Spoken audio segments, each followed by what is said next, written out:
Let's go to Mark chapter 12.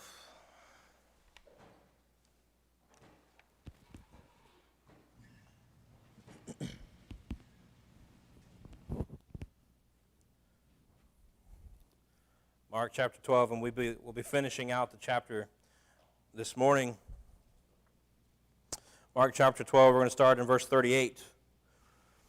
Verse 38, and he said unto them in his doctrine or in his teaching, beware of the scribes which love to go in long clothing, and love salutations in the marketplaces, and the chief seats in the synagogues, and the uppermost rooms at feasts, which devour widows' houses, and for pretense make long prayers. These shall receive greater damnation. And Jesus sat over against the treasury, and beheld how the people cast money into the treasury, and many that were rich cast in much. And there came a certain poor widow, and she threw in 2 mites, which make a farthing. And he called unto him his disciples, and he said unto them, verily I say unto you, that this poor widow hath cast more in than all they which have cast into the treasury. For all they did cast in of their abundance, but she of her want did cast in all that she had, even all her living. Now Jesus has spent his whole ministry consistently being attacked by the religious leaders of Israel, the combined groups that we've been seeing over the past several weeks, the Pharisees, the Scribes, the groups that consist of the Sanhedrin. Now, time after time, they have questioned his authority, they've questioned his teaching, and they have actively tried to turn the people against him. Now, this has all led to this final week where they come together, uniting several different factions that they themselves were not even unified in any sort of way. They were different ideologically, they were different doctrinally, but yet they were unified in their singular determination, which was to take out Christ by one means or another. And so, as we've seen, again, over the past several weeks, where one by one they've come to him, they've asked him questions with the intention to trap him and discredit him. As we saw the last time, that finally they realized that strategy was not going to work. And so we've seen their questions. We've heard the response of Christ, and we've seen Jesus' question in return that he actually asked them, and that's what we saw last time. And now, while they might not be done with Jesus, as we'll see in the next couple of chapters, Jesus is done with them, and he gives them a final rebuke that is, and we're going to see here and in Matthew's account, that is by far the harshest words spoken by Jesus in all the Gospels. And it was not for the heathen of the land, it was not for the Gentiles of the land, it was indeed for the religious leaders of Israel. Mark then wonderfully contrasts that greater damnation pronounced upon the religious leaders with a greater blessing pronounced upon a poor widow. And that's what we'll see here in our text this morning. So let's look first at what he says about these religious leaders. Again, verse 38, beware of the scribes, which love to go in long clothing and love salutations in the marketplaces, and the chief seats in the synagogues and the uppermost rooms at feasts, which devour widows' houses and for pretense make long prayers. These shall receive greater damnation. Mark takes what is a much longer rebuke by Jesus. In fact, go ahead and be turning to Matthew chapter 23, because I want to look at this in its entirety. But Mark takes what is a much longer rebuke by Christ upon this group, and he kind of boils it down and gives kind of the main thrust of Christ's arguments. But I do believe that for us to really get the full picture here, I think it's best to see the words of Jesus in their entirety. And so for that reason, again, go to Mark chapter 23, and this is the parallel text here in Mark, but Mark actually gives the full remarks of Christ. And so Matthew chapter 23 and verse number 1, and then spake Jesus to the multitude and to his disciples, saying, the scribes and the Pharisees sit in Moses' seat. All therefore whatsoever they bid you observe, that observe and do, but do not ye after their works, for they say and do not. For they bind heavy burdens and grievous to be borne, and lay them on men's shoulders, but they themselves will not move them with one of their fingers. But all their works they do for to be seen of men. They make broad their phylacteries and enlarge the borders of their garments. And they love the uppermost rooms at feasts and the chief seats in the synagogues and greetings in the markets, and to be called of men, Rabbi, Rabbi. But be ye not called Rabbi, for one is your master, even Christ, and all your brethren. And call no man your father upon the earth, for one is your Father which is in heaven. Neither be ye called masters, for one is your master, even Christ. But he that is greatest among you shall be your servant. And whosoever shall exalt himself shall be abased, and he that shall humble himself shall be exalted. But woe unto you, and this is where it really begins, woe unto you, scribes and Pharisees, hypocrites! For you shut up the kingdom of heaven against men. For you neither go in yourselves, neither suffer you them that are entering to go in. Woe unto you, scribes and Pharisees, hypocrites!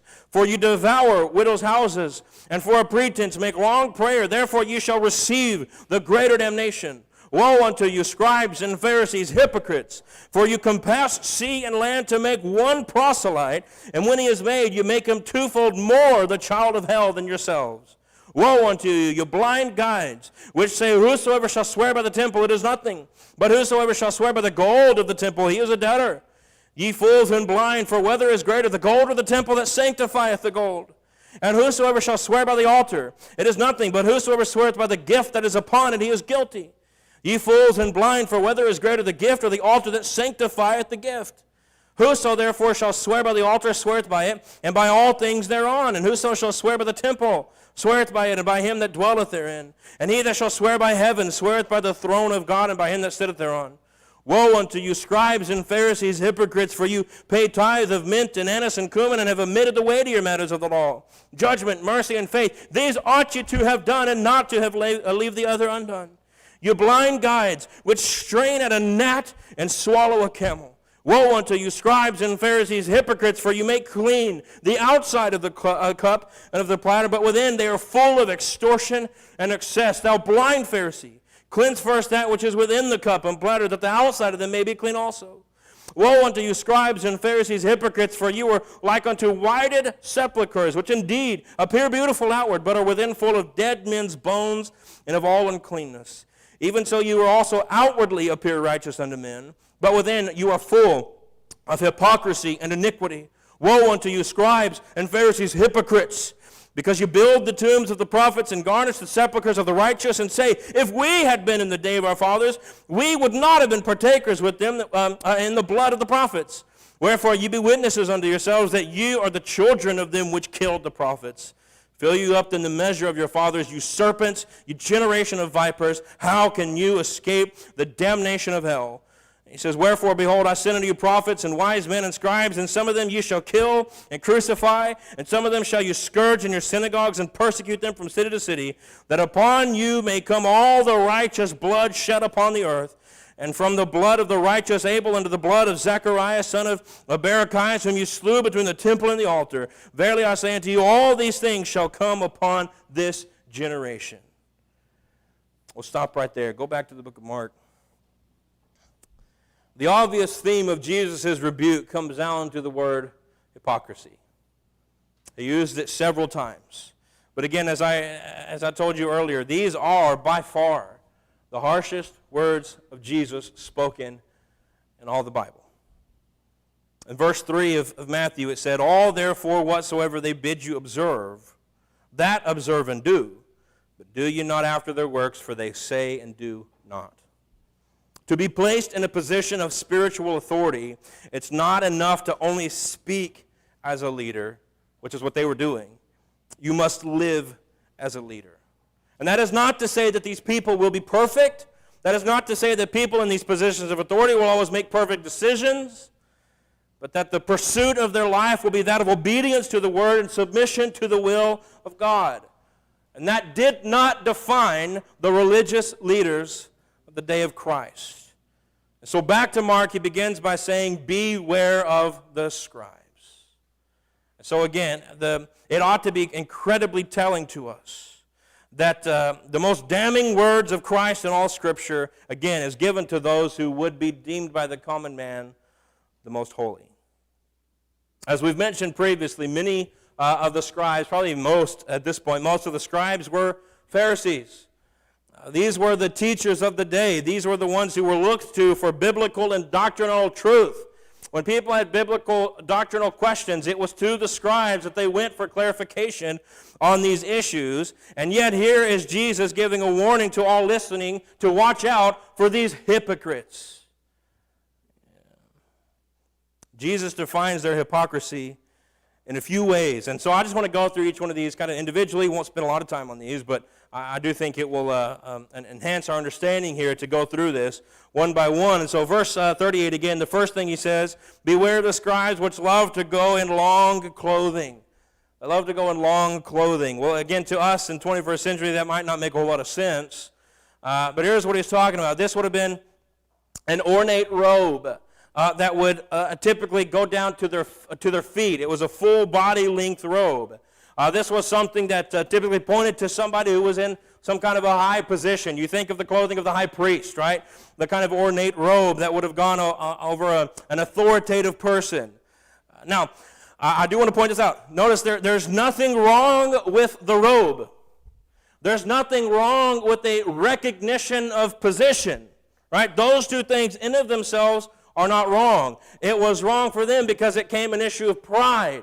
Right? That's where it came. What it came down to. They didn't wear these robes with honor for the position that they held. That's not why they were wearing them. They wore them pridefully to show that they were in a position that other people were not.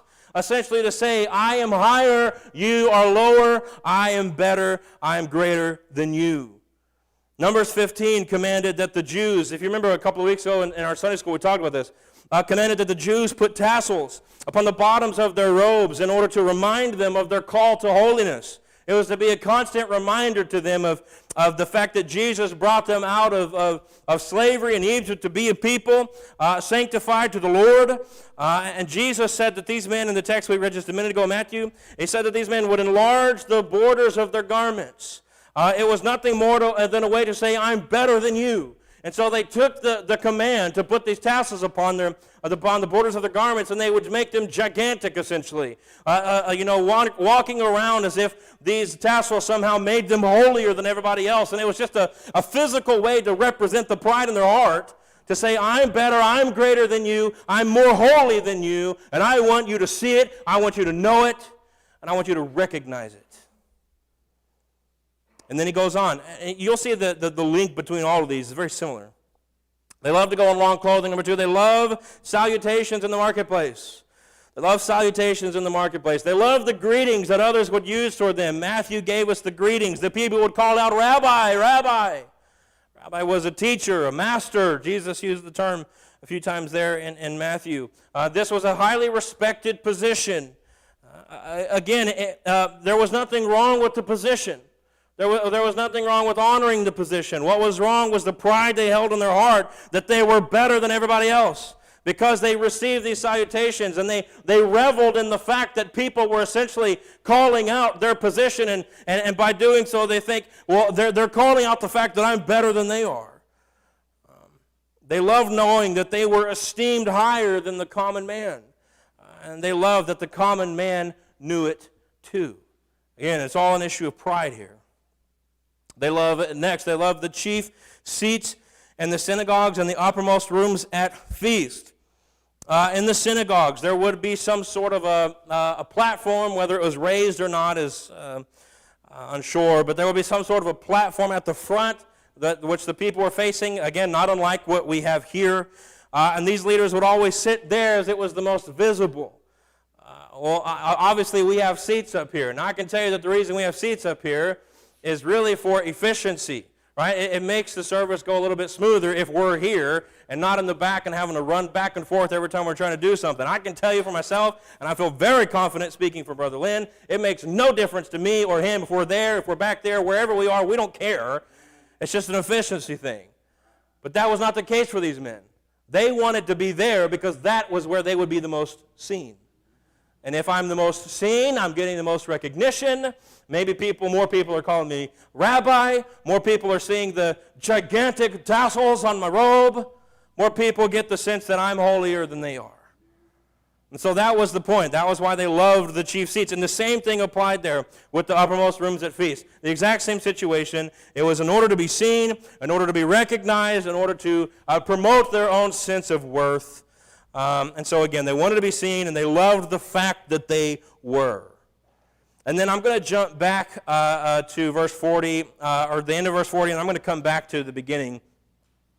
But he says, and for pretense make long prayers. For pretense, they make long prayers. I think maybe some of us can actually identify with this, wherein if you've ever been in a service and you've, all of us have heard many different people pray, and you can usually tell, not all the time, but you can usually tell when those prayers are truly heartfelt. When somebody is really, truly pouring out their heart to God and speaking to God in a way that is right and good and just, and when that is going on, it doesn't, at least for me, to speak for myself, I don't care how long the prayer is at that point. But then, sometimes you hear those prayers where you know that the only reason that person is going on and on and on and on is because here is their opportunity to speak, and they're taking advantage of it, and they just so happen to be doing it in the form of a prayer. That's what was going on with these men. They're doing something to be seen. They're doing something to get recognition. So they give these long prayers, but again, it's all for appearances. It's empty words. It's vain repetition. It's nothing spiritual. Why? Because there was no real relationship with the one to whom they were praying. Right? And that was the issue. There was no true relationship between these men and God. Everything they did was not to further their relationship or to gain closeness to God. It was to be seen of men. And so their prayers were empty. There was nothing in them. It was all vanity because they didn't care about the one to whom they were praying. They only cared that other people heard them praying. And so the point is, all these things are external. The robes, the seats, the chief places, the prayers, all these things are to be seen. They're external things. Again, as we just read, woe unto you, scribes and Pharisees, hypocrites, for you make clean the outside of the cup and the platter, but within they are full of extortion and excess. And then a couple verses later, woe unto you, scribes and Pharisees, hypocrites, for you are like unto whited sepulchres, which indeed appear to be beautiful outward, but are within full of dead men's bones and of all uncleanness. And then he goes on to say, even so you also outwardly appear righteous unto men, but within you are full of hypocrisy and iniquity. And let's go back to what he says at the beginning of verse 40, because I think here is our connection to the story at the end, which devour widows' houses. Devour widows' houses.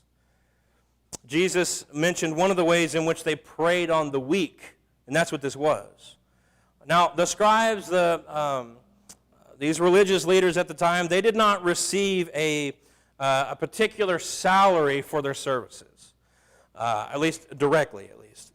And so they depended upon donations. They depended upon contributions for others. They would go out and do things for individuals out in the community, and those individuals could give gifts, right? And that would kind of become their salary, as it were. And so the scribes, and we talked about this a couple weeks ago when we went over the scribes in a little more detail, the scribes are often involved in legal matters. They would often be called in to help in matters of estates. And this is all kind of documented, and this, I believe, is what Jesus is talking to here. And so the scribes, by their impressive piety, would convince these widows to give them their homes and money to the temple, which would then eventually land in their own pockets. Right? That's what was going on. They were preying on these weak, unprotected class of people, because that's what, we've talked about this in the past, but the widows, the fatherless, these kinds of people were really unprotected. They didn't have family members there to come in, and particularly if they were older. They were easily taken advantage of, and that's exactly what the scribes were doing, feigning piety, and they were intelligent. I mean, there's no doubt about that. They were intelligent people coming in, and so these widows thought they were doing a good thing. I'm doing the right thing. I'm doing a holy thing. I mean, look, this is what this holy man told me to do, right? There's nothing else that makes sense to me other than to follow the instructions of this man. And so they were essentially stealing from these widows and taking their homes, taking their life earnings. Now, the Old and the New Testament alike both speak to the need to protect the people who need it, to protect those who need it. Isaiah chapter 10, woe unto them that decree unrighteous decrees and that write grievances which they have prescribed, to turn aside the needy from judgment and to take away the right from the poor of my people. And then he specifically mentions this group, that widows may be their prey and that they may rob the fatherless. And so even in the Old Testament, this was a long-standing tradition that these are the weakest, unprotected group of people. Therefore, they are easy prey. We can steal from them and get away with it. And then you go into the New Testament, the same thing. You go to James chapter 1, and he says it very black and white. Pure and religion and undefiled before God and the Father is this, to visit the fatherless and widows in their affliction and to keep himself unspotted from the world. Care for them. Don't throw them to the side. Don't stop protecting them. Care for them, right? Be there for them. These are people who need help. Help them. And yet this group was coming in and taking advantage of the situation. They were stealing from them. That's what they were doing. Now, before moving on, I don't want to do that before making note of this, that this is the exact same way and the exact same thing that the prosperity preachers do today. They prey on people who are weak. They prey upon people who are simply searching for any kind of help, any kind of hope. And again, what happens? Here comes this man who feigns piety.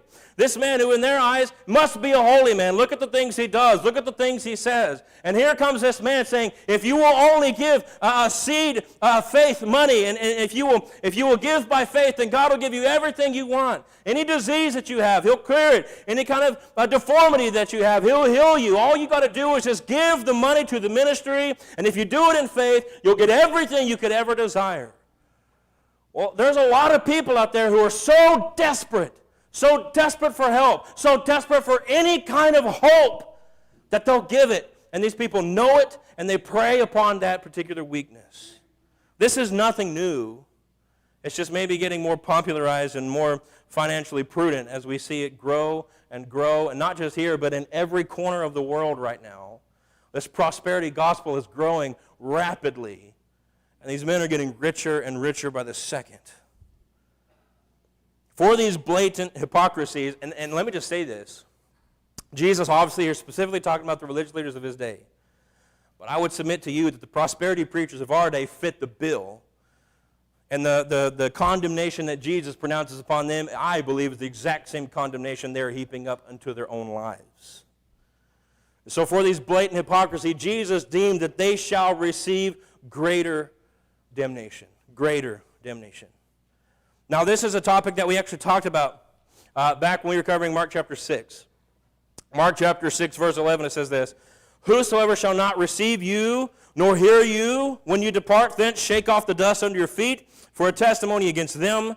Verily I say unto you, it shall be more tolerable for Sodom and Gomorrah in the day of judgment than for that city. And so this is when Jesus had sent out the disciples 2 by 2, and they went to various places, and he told them, if you go to a city and you're preaching the gospel and they reject you wholesale, don't worry about it. Shake the dust off your feet. Leave the city. Why? Because they will receive, you can use the same phrase here, greater damnation. He says that even Sodom and Gomorrah will not face the damnation that that particular city will face. And so from this, we can see, we can understand that this is something that, maybe is not popularized or a lot of people talk about, but from this it is very clear that the Bible teaches not all damnation is the same. Now let me explain what I mean by this. Hell is hell. Hell is a place of torment. Hell is a place of everlasting fire, and it is the place where the eternal wrath of God will reside. That is unchanging. That is what every person will face who has that as their eternal destination. However, the Bible is absolutely clear that it will not be the exact same for everyone. Matthew 11:22, but I say unto you, it shall be more tolerable for Tyre and Sidon at the day of judgment than for you. Romans chapter 2, but after the hardness and impenitent heart treasurest up unto thyself wrath against the day of wrath and revelation of the righteous judgment of God, who will render to every man according to his deeds. Now there are various reasons why I think this is the case. Let me just give you a couple real quick. Number one, I think this is the most important, your degree of knowledge. Degree of knowledge. The more you know of Christ, your rejection of him becomes worse. And that's why I think it's pertinent to our text. These men were the biblical scholars of the day. Whereas they misinterpreted Scripture left and right, they did read Scripture. They studied Scripture.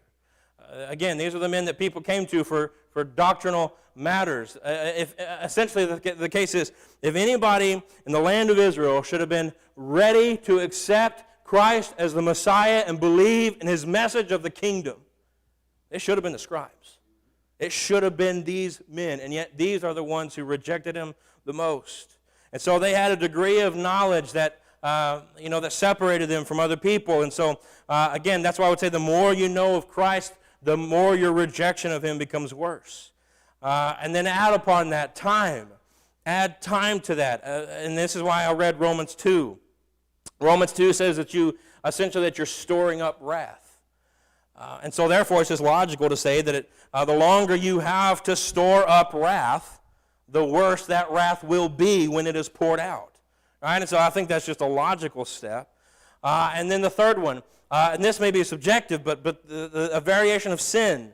Now all sins are deserving of condemnation, but not all sins are worthy of the same condemnation. And here's why I say that. Mark 6, what we read earlier, the particular sin of rejecting these men, that was the sin at play. You have rejected the disciples of Christ who were bringing the message of God, was worse than the sins committed in Sodom and Gomorrah. And so again, you can say that's a subjective thing, but I don't have the list and varying degrees of that. That will be left up to God. But the Bible makes this case very clear that rejecting Christ wholesale was worse than the sins of Sodom and Gomorrah. And I find that incredibly interesting because today, if we were simply to lay out sins that in our minds might top the list, probably some of us, maybe even all of us, might have listed Sodom and Gomorrah above the cities that didn't allow the disciples to speak. But here Jesus is saying that it will be better for Sodom and Gomorrah in that day than for the cities who did not allow the disciples to come in and spread the message. And so it just goes to show that there's degrees here and that God knows what those degrees are. And so let's move on. And so you have the story here of the scribes. You have the condemnation of Christ towards these religious leaders. And then he goes and Mark tells the story. And I believe the point there is to compare and contrast this particular woman with the scribes that Jesus just discussed. And so in verse 41, and Jesus sat over against the treasury and beheld how. Now I think that is a very important word. Okay, he beheld how the people cast money into the treasury. And many that were rich cast in much. And there came a certain poor widow, and she threw in 2 mites, which made a farthing. And he called unto him his disciples, and he saith unto them, Verily I say unto you, that this poor widow hath cast more in than all they which have cast into the treasury. For all they did cast in of their abundance, but she of her want did cast in all that she had, even all her living. And so the reason why I say how is such an important word here is because when it came to giving the offerings, most scholars are, in fact, almost universally all scholars are in agreement that the way that this was done is that in the court of women, if you, just to make a long story short, when you went to the temple on that day, there were various courtyards. And the closer you got to the temple meant the more privileges you had as a person. So they had the court of the Gentiles, they had the court of women, they had the court of the male Jews, and then the court of the priests. Depending on who you were, depending on how far you could go into those courtyards. But nevertheless, in the court of the women, they had, most will say 13 of these basically collection areas that were kind of trumpet-shaped, and people would dump their money into that little trumpet-shaped collection area, and it would go wherever it needed to go, and they would take it and do what they were going to do with it. And so the reason why I say how is such an important word, because it says there that Jesus was watching how they gave. I do not believe that what that means is Jesus was interested in the particular technique they used to drop their money into the collection bin. I don't think he cared, are they going to do it overhand? Are they going to give a little underhanded action? I don't think Jesus cared about that per se. I think when it says how they gave, it pertained to what are they giving in accordance with what they already have. Because that's what the story is about. What are they giving in accordance with what they already have? And so the word how there becomes incredibly important to our understanding of this particular story. And so Jesus is comparing the immoral actions of these hypocritical scribes, the ones who, again, preyed upon widows, right? There's our connection. They preyed upon widows with the righteous actions of a poor widow, a woman who would have been ripe for this kind of theft. And so, again, Jesus standing by the treasury. He's watching how these people are doing this. And this was a command. Deuteronomy 12:6 commands that it was to the temple that the tithes would be paid. And so these people are doing what they're supposed to be doing. And so she's simply following the command of Scripture, and she's giving what she could. Now Jesus is standing there and watching rich person after rich person give great sums of money. And I'm going to come back to this in just a second. Nothing is said against what they are doing. Okay, and that's important why I say that, and I'll bring that up in a minute. But nothing is said against what the rich people are doing here. Okay, that's not the point of this story. But in stark contrast to the people who had come and given great sums of money, walks in this woman, this poor a widow, and she throws in these 2 mites. Now she's described as poor. That's not my words. That's the Bible's word. She is described as a poor woman. And we can only assume then that her physical appearance matched the description, right? She's not coming in fine clothing. She's not coming wrapped in fine jewelry. Why? Why do I say that? Because not only is she described as poor, but giving 2 mites, Jesus says, is all her living. This is everything that she had. She didn't have the money to go out and buy these kinds of things. And so these 2 mites, it's really hard to explain that and to place that into something that we would understand today. It's not an exact correlation by any means, but probably the best way for us to understand the amount of money that would be is to say somebody gave 2 pennies. Okay, it's not an exact correlation. It's not an exact transition there, but just so we can understand as far as the amount given, just imagine somebody today coming in and putting 2 pennies in an offering plate, and Jesus saying that's literally everything that they had. This woman was everything the scribes weren't. She was poor. I think from the story we can assume that she was humble, giving what she can in faith, that it was what she was supposed to do. To this, Jesus says she gave more than everyone else. Now, I think I don't have to say this, but obviously he wasn't speaking of amount. He was speaking of percentage.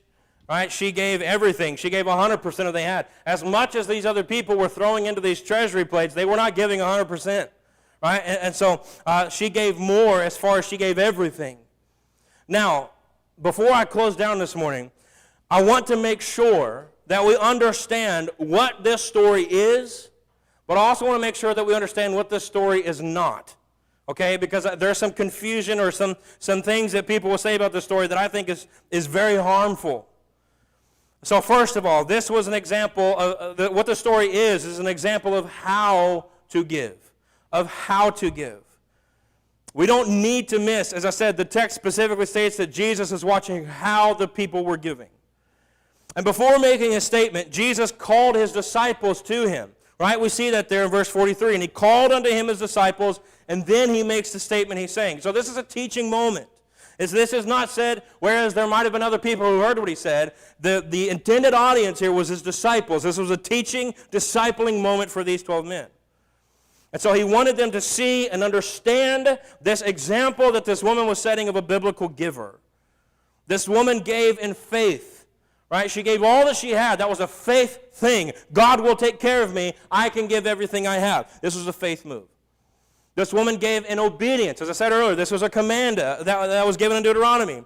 And so the command was to give. And there was no exceptions given for the amount you had prior to giving. And so the command was to give. It did not say, unless you only have 2 mites, at which point you are exempt. That was not the command. Right? The command was simply to give. And so she gave in faith. She gave in obedience to the word. And she gave in humility. I mentioned this earlier. I would portray this woman as humble. And why do I say that? I've mentioned this already, but she was very poor, right? She's here giving everything she had, and everything that she had was a very insignificant amount of money. And so toward that, as I said earlier, she clearly did not have the money to go out and spend on nice clothing. She clearly didn't have the money to go out and spend on fine jewelry. And yet here she was standing amongst the rich of the city. Right? And you can only imagine in your mind what she may have been wearing, what she may have looked like compared to the people who were rich. And so why I say that she was probably coming in humility. Put yourself in her shoes, place yourself in her position, and think to yourself, it probably would have taken a little bit of courage, a little bit of a strength for me to come looking as poor and contrite as she probably was and casting in 2 mites compared to all these people who are casting in abundance into these treasury plates, looking in all the finery that money can buy. So maybe I'm reading into it a little bit. I don't know. But in my mind, I portray this woman as a very humble woman. And so that's what this is an example of, how to give. Now, I want to make this abundantly clear. What this is not is an example of how much to give. This is not an example of how much to give. And I think this is a very, very important. Just the same as I condemn the prosperity gospel for what it is, a damnable heresy. That's what it is. Just the same as I condemn the prosperity gospel, I condemn the poverty gospel. There are those who teach and preach both sides of this. There are those who teach and preach that if you have enough faith and if you are living in the will of God, God will give you everything that your hearts desire. You will be wealthy, you will be rich, you will be wise, you will be healthy, you will be all the things you could ever dream of. That's not biblical. But on the flip side of that, there are also people who teach that if you really want to be faithful and obedient to the Word of God, and if you really want to be close to Christ, you need to go home right now, sell everything that you have, and live in poverty. That's also not biblical. And so there are people on both ends of this. Again, one that says it's God's will for everyone to be healthy. On the other end is God's will for you to be poor. Neither can be supported scripturally. Now, I want you to notice this. Again, notice what Jesus says and what he does not say.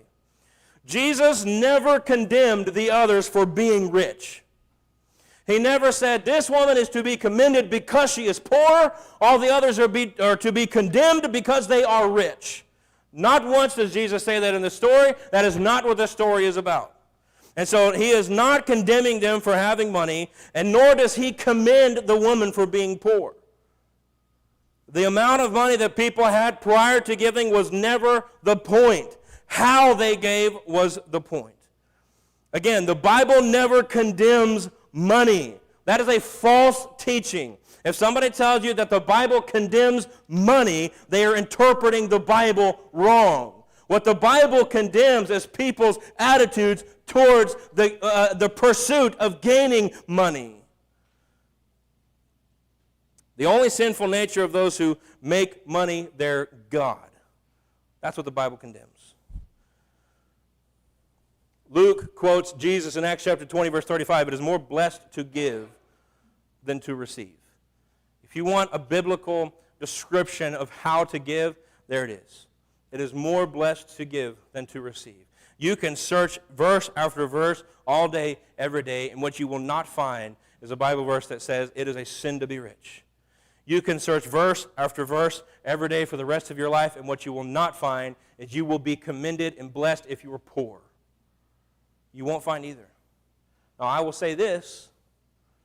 In my experience personally, it seems like more often than not, those who have more have gained that through unsavory means.